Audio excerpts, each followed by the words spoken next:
How you doing, guys? Professor EDC with another first impressions video, and today we have a double.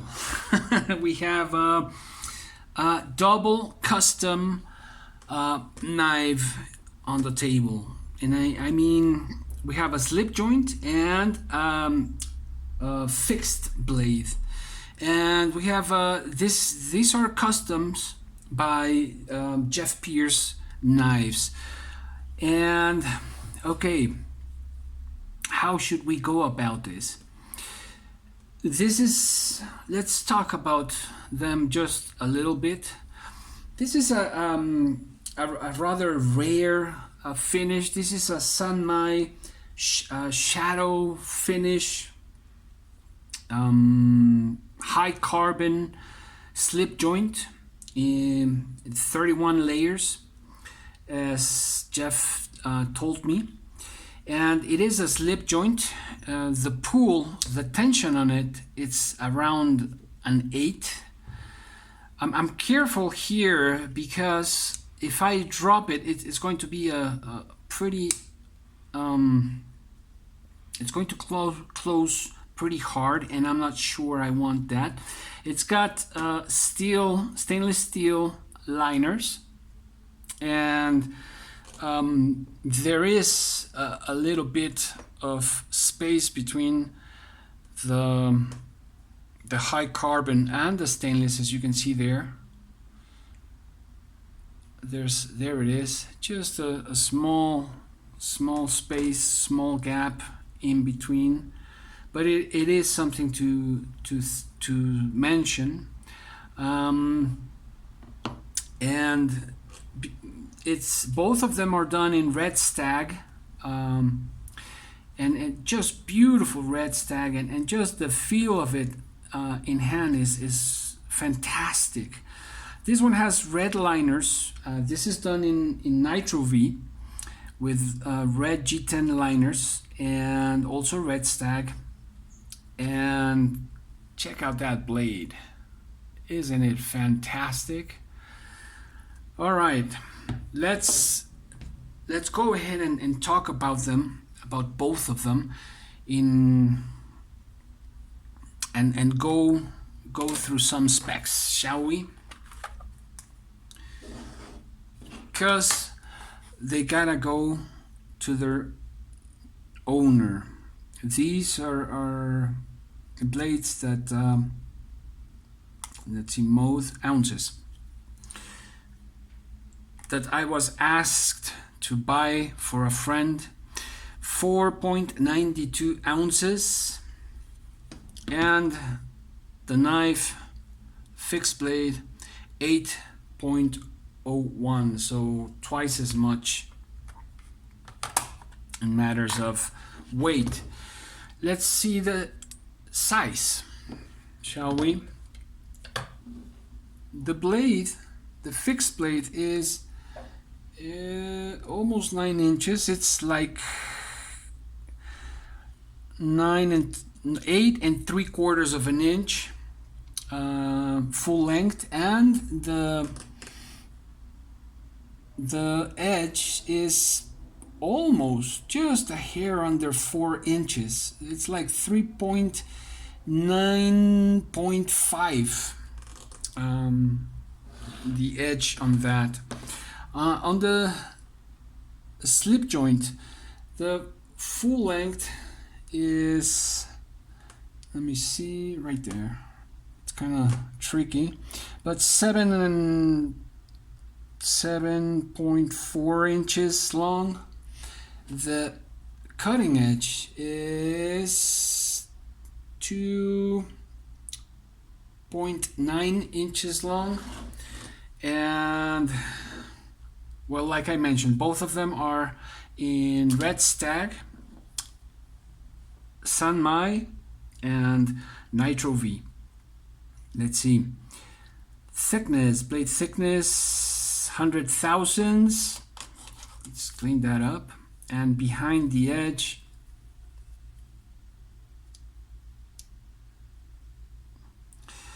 20 thousandths behind the I think it's a bit more. Let me see. Feels like a bit more right there. 20 thousandths. 20 thousandths behind the edge. Yeah. Let's go to the fixed blade. Now this is a thick boy. Very stout. Very strong. 160 thousandths. And behind the edge, this is just ground very thinly. Very nice. 20 thousandths for that thickness is marvelous, I think. And it is a flat grind, though it's right here feels like a bit like a hollow, but it is a flat grind, a high saber flat grind. And look at that curve. That belly is just beautiful. I love big bellies like that. They're so useful. It has a hole for a lanyard, and it's well done on one side, and on the other it sticks out just a little bit on this side, so might have to ground that down a bit. It is a little bit sharp and bothersome. The pins are on this side is perfectly well done, and on this side again it has a sharp, it's sticking out a little bit on this side, and it is a little bit sharp, so that's gonna have to be ground, or I don't know. Just details that I have to mention.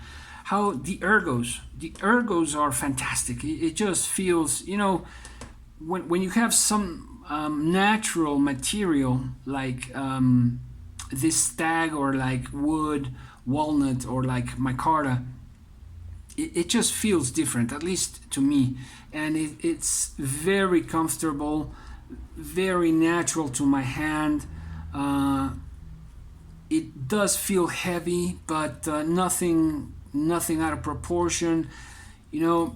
I use this position very much for cutting, and it's just the jimping is a bit aggressive. I don't know why. The other one I have is also a different maker, but it's also pretty aggressive. I guess thinking of they're just thought out for hunting, and so if it gets blood and gunk and stuff, you gotta hold on tight. So I suppose because of that reason, has a fine tip, as you can see there. It is very well done.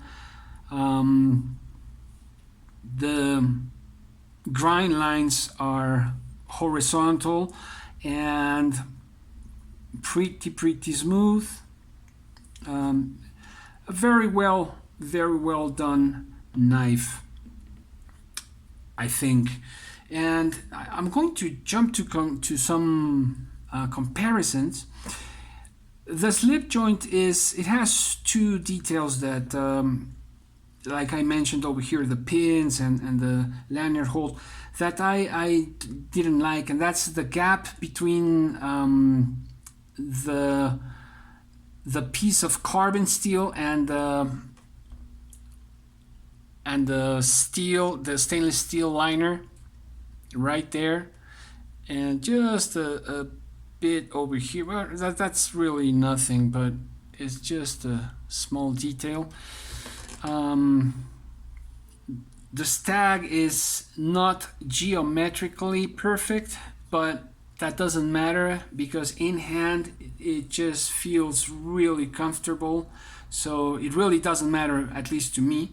And when you look at it, you really have to pay a lot of attention to it. And working with this type of materials is, particularly with bone, is just very difficult, as I know of. But anyways, I don't mind that at all. The pins are ground perfectly on the slip joint. But one of the things that the two things I didn't like was that the liners inside right here, they're pretty sharp. So I'm gonna have to sand them down because they feel pretty sharp. And this one didn't come sharpened, so it must have slipped Jeff's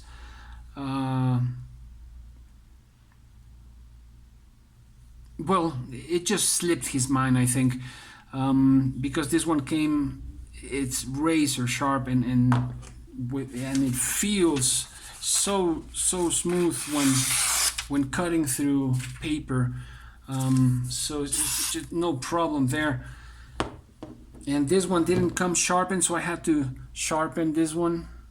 It's already ready to go there. So those are the two big details that I'm gonna have to sand just the corners of these liners, because they are pretty sharp. Particularly this one right there is just doesn't feel nice, and the fact that didn't come sharpened, that's it. And let's go to some comparisons, shall we? Here you have these two right there, and I'm going to leave that screenshot open like that, so we can have a look at the other knives. Victorinox Huntsman. Finally, I remembered what model that was. A US quarter and Sharpie right there. I went backwards now that I think about it on this review, but anyways, here we have the rat number 2 and the rat number 1. There we go. That's I don't know if that's going to be possible. I don't think so. Anyways, let's jump the upper view. Let's go to the Benchmade Bug Out.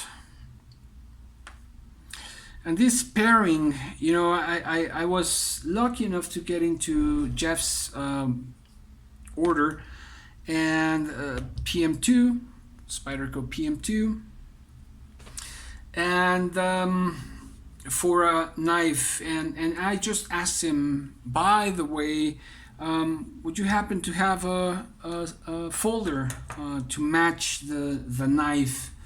And I was lucky enough, and he and Jeff liked very much the idea of sorry about that, of having a matching slip joint with the fixed blade. So, and here we are. This is the Kaiser Matanzas, a wonderful, just a fantastic knife. One detail that I don't like, that's all, but anyways, that's gonna come in another video. And the XM18 3.5 Spanto. And last, because I didn't bring another fixed blade, but anyways, my Bark River Adventurer right there. So it is bigger than the slip joint and smaller than the fixed blade, as you can see. A wonderful, a perfect matching for a hunting season, I think. Very, very comfortable. Another thing I would have liked on the slip joint is a hole for a lanyard. On slip joints, I do like to place a lanyard when possible, but enough of that. Have a look at this fantastic Sanmai, 31 layered Sanmai, shadow finish, I think it was, shadow something, but it's just so beautiful. High carbon steel. I love, whether we talk about premium steels or we talk about high carbon, I love steel. I love a good knife with good steel, and high carbon steels are fantastic. You know, they sharpen pretty easily, and you can just keep them well maintained, and you'll have no problem with those. Particularly when you put them to hard use, you know, like this DXM18. I had a gardening job and the M390 and hit a stone, and man, that hurt. That chip right there made me spill my guts. I don't know if that's correctly to say, but anyway, it just hurt. But that's the way it goes. And I have my own thoughts on those steels. But anyways, love the geometry and the profile of this thing, of both of them. They are so, the blades are so different than what you commonly find, really. And I look at I don't know, around 80 to 100 blades a day, and consider many things and blah blah blah, and study, and but I love this blade profile and geometry. It's just fantastic. Anyways, these are the Jeff Pearce slip joint and the Jeff Pearce fixed blade Wrangler, both of them. One in Sanmai, 31 layer Sanmai, and one in Nitro V. Love them. Hope you guys enjoyed it. Professor EDC out.